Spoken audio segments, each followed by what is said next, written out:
The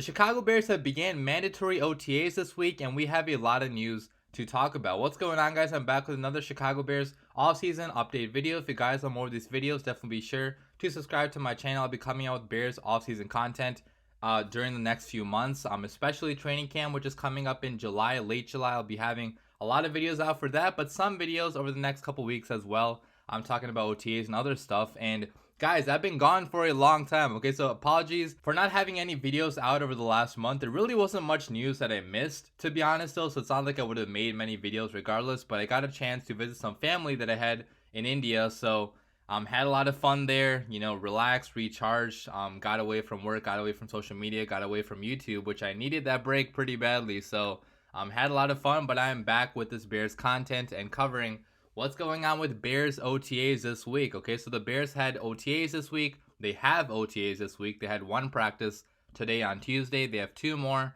tomorrow and then the day after. And then they're off until late July, until training camp begins. So in this video, I'll just be going over some of the major news updates from practice today. By the way, credit to all these reports goes to the reporters. Okay, I'm not actually physically at camp. You know, you can't be there unless you're a select member of the media. So I'm compiling all the news updates that we're getting, reacting to them, giving you guys my opinion on them, and kind of giving you guys a easier way to look at everything if you're not on social media, if you're not on Twitter. So with that being said, let's begin with the updates. And probably the biggest update coming out of camp today was that star passer Robert Quinn was nowhere to be found. Okay, mandatory OTAs started today, so every player on the Bears roster had to be there. Okay, if you're not there, you are going to get fined if it's not an excused absence. And according to Coach Eberflus, today's absence by Robert Quinn was not excused. So obviously that's not a good thing. Okay, that's not a good situation. You would want one of your star pass rushers to be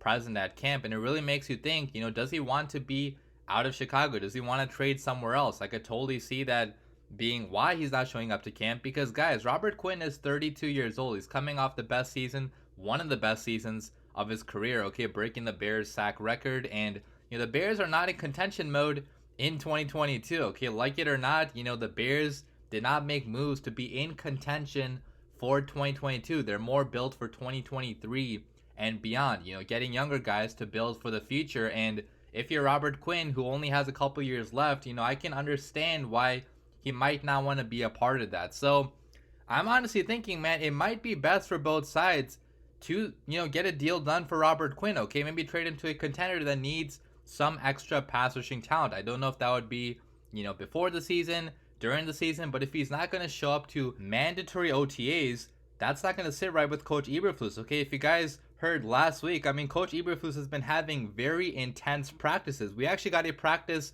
taken away from us because we were being a little bit too physical. Okay, when's the last time you heard a Bears practice being like that? That's the type of coach that Coach Eberflus is. Okay, he's a old school, hard-nosed type of coach that wants the best effort out of all of his players in practice. And if you have a guy that's not showing up to mandatory practice, really makes you think he might be moved. Okay, it might be the best move for both sides, but we will see what happens with that situation. Okay, maybe he shows up later this week, maybe he shows up to training camp later in July and everything is fine, but not a good look as of now. Moving on to the next update from practice today, rookie tackle Braxton Jones has actually been starting at left tackle with the first team so far in mandatory OTAs. Okay, he's been on the left side, and Larry Borum, second year player, has been playing on the right side. But second round pick from last year, Tevin Jenkins, has not been starting so far in these mandatory OTA practices. Now, he also was not starting, I believe, last week in the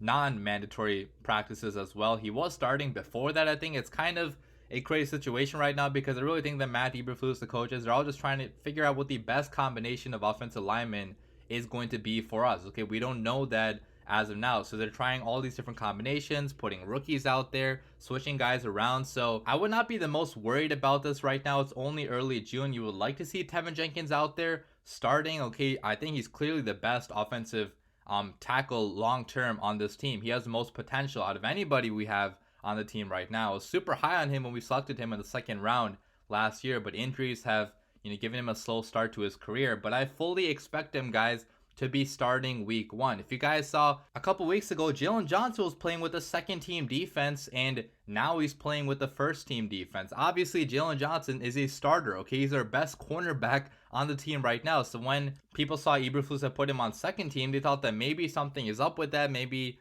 the coaches don't like Jalen Johnson for whatever reason, but that was not the case whatsoever, okay? It's clear that Eberflus, his coaching philosophy is trying to give opportunities to bunch of different guys to see if they can take advantage of it. But this early in camp, I would not be worrying about who's playing on first team and who's playing on second team. Later in July, yeah, we can talk then, okay? If Tevin Jenkins is still a backup, that would not be a good thing for Tevin Jenkins as long-term fit on the team. But right now, I don't think this is a big story whatsoever. But hopefully Braxton Jones, man, can take advantage of this opportunity, because I've seen a lot of people in the media and even guys in the Bears organization, they are really high on Braxton Jones, 5th round rookie offensive tackle that we drafted in this year's class. And hopefully at least one of the offensive linemen that we drafted this year can make an impact, because our O-line, again, is kind of an unknown going into this year. Next update, talking about how the Bears offense looked versus the Bears defense. It was not a good day reportedly for the Bears offense. Right now, according to all the reports I've seen, even over the last couple practices, it clearly seems like the defense is the head